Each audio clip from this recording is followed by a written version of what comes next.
Halloween haul continuation.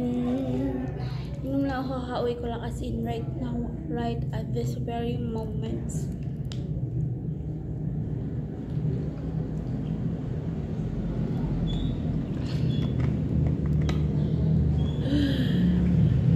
Okay, for today's video, i-haul ulit natin yung mga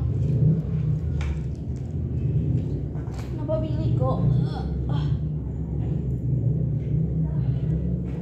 sa Watsons and sa labas. So, eto na. First of all, muli ako ng chamanggis, 3 pieces. Dalawang mahaba, isang maliit. For my lunchy tomorrow. Kasi alam niyo naman, ang breakfast ko is bread. And then, let's move on to Save More. I went there to find sabon for katawan. But then I found this one.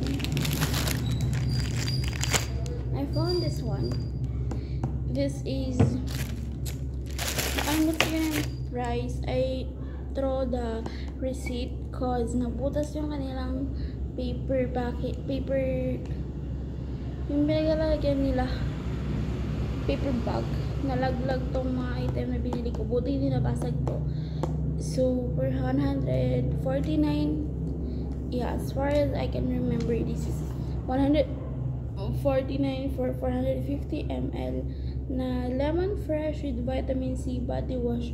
Kasi, tinatamad lang mag-kuskus ng sabon. So, eto na lang. Pump ka lang and then boom. Eh, by the way, hindi ko pa alam kung mabango to or what. So, amoy natin. Okay. Mabango siya. Lemony scent. And then, bumili din ako ng Downy na Sunrise Fresh. Dapat ang bibiliin ko is yung malaki. Like, yung naka-plastic pouch. Tapos malaki siya. 660 ml. Pero nakita ko siya to. Ay, nabutas. Ay, hindi. Nakita ko to siya. 6 pieces. Na 3 pouches each. Parang yun sa shampoo. Kaya naman, ito na lang yung kinuha ko. Tapos 69 ml yung isang ganito. 69 ml yung tatlo. Times 6. Ilan yun? So, ay, wag na lang. 69. Times 6. 6 times 9. 54. 4 carry 5. 6 times... wait lang. 6 times 6. 12. Plus 5. 12. 13. 14. 15. 16. 17. 174 ml ito lahat siya. 166 ml lang yung malaki. Tapos ito, matitipid ko pa siya kasi isa-isang ganto lang. Isa-isang ganto kwadrado lang yung may gamit ko. Ayun, hindi ko ma-measure kung ilan yung maibubuhos ko. And I know myself na sobrang dami ko mag-downy. Kasi yung downy nila ate is nakaganto.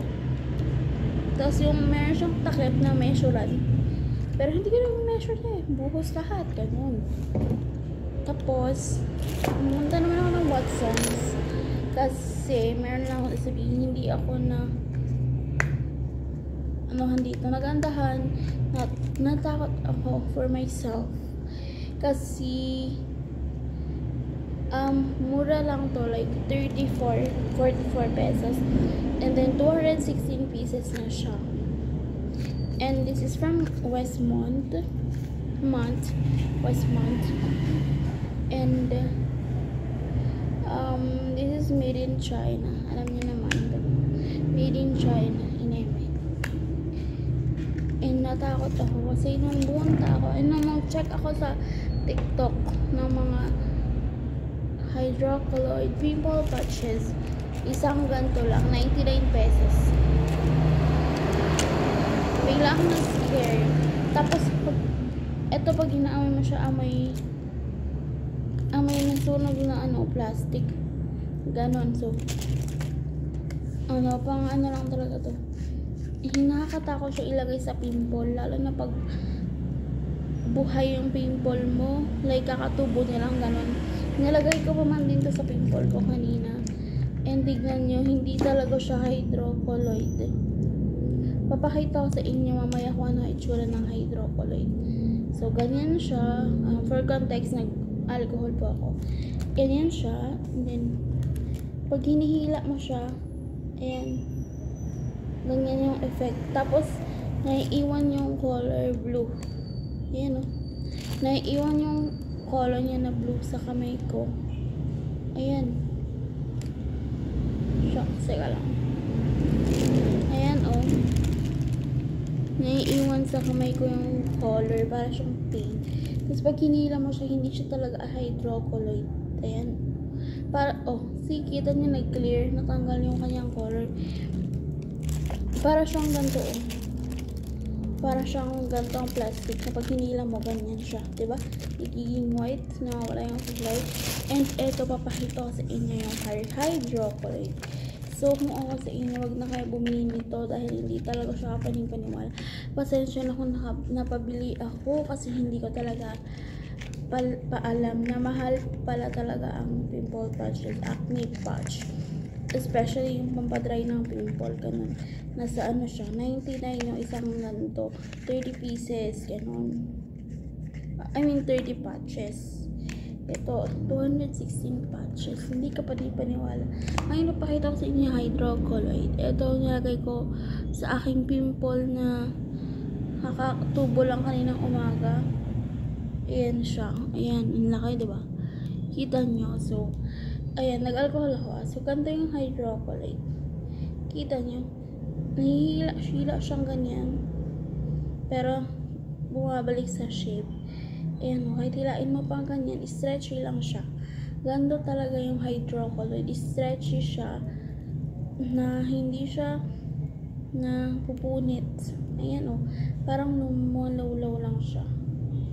Ayan, ganyan ang hydrocolloid. Tapos, undi-undi bumabalik pa din siya sa maliit na shape. Ayan siya, Ganun ang hydrocolloid. Napupulit man siya, pero pag sobra mo nang hinila, ganun ang hydrocolloid. Compare natin sa dito tayo sa malaki para makita niyo talaga.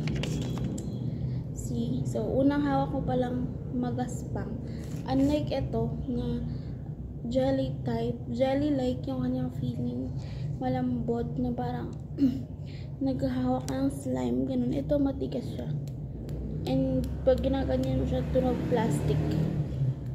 Ayan. Tapos pag hinila mo, ayan, hindi na siya bumabalik, hindi na siya lumiliit. Ganyan lang siya.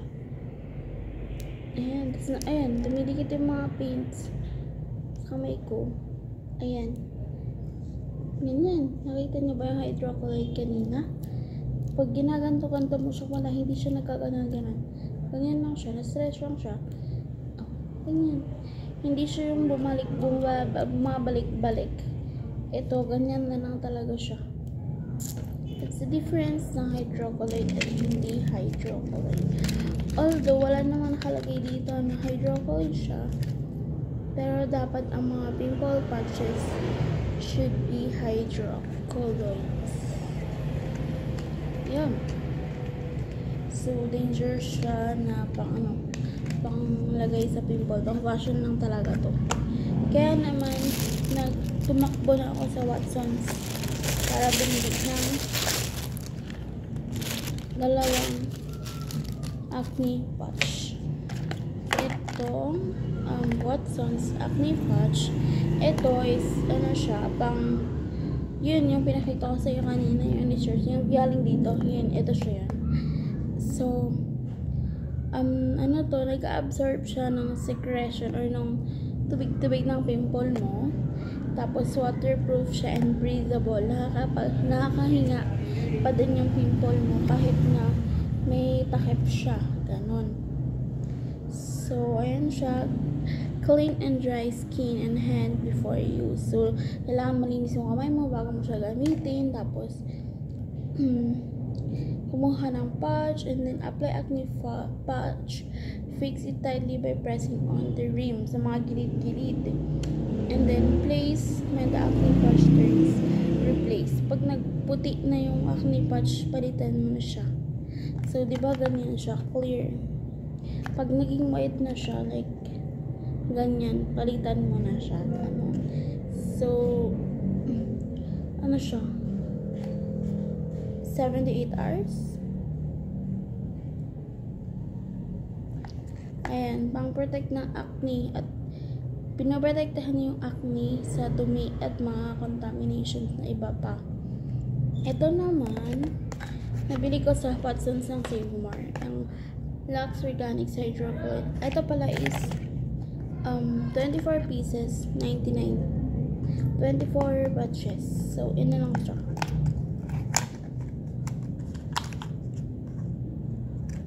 Teka lang guys.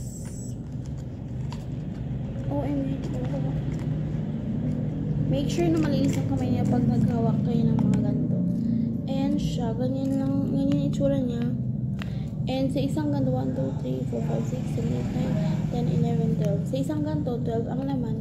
Dalawang ganito yung laman ng box. Ayan yung isa. Ayoko na ilabas. Ang madumihan. So, bale, 24 patches.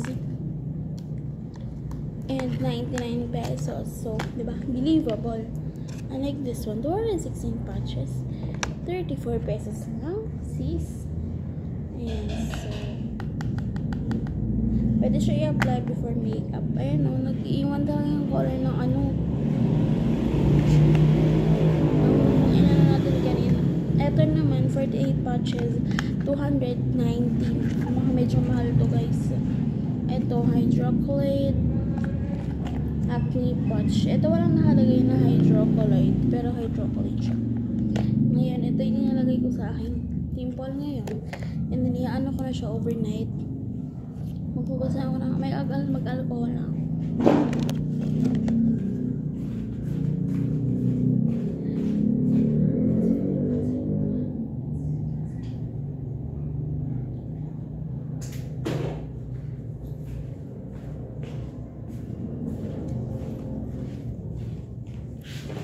Okay, natanggal na yung paint ng isa kanina. Ngayon, open natin. Nakalagay naman dito, Hydrocolloid Acne Patch, help increase pores and oil absorption, helps reduce inflammation, waterproof, and strong adhesive. So, Bevel Sheet, made in Korea. Ito natin po. 48. So, sa isang ganito, meron siyang 1, 2, 3, 4, 5, 6, 7, 8. 8 patches. So, open na natin. And then, kuha tayo ng isa.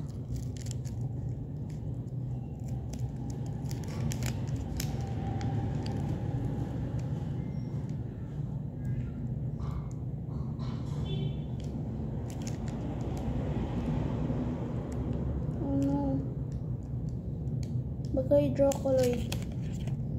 Medyo ano siya. Maingat ka magtanggal-tanggal kasi. Ayan siya. Ilalagay ko na sis.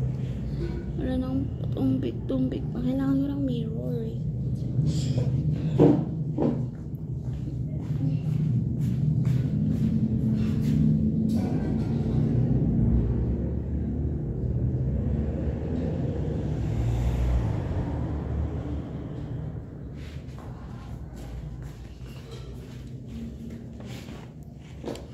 Nalagay ko na siya, exactly yung bilog sa may pimple. Ipindot lang natin yung mga gilid-gilid para ma-fix. Make sure your hands are clean. Ayoko mag-hydrocolloid test dito sa Lux ng mahal-mahal. Ayan. Pero sureness yan, hydrocolloid. Nakalagay pa nga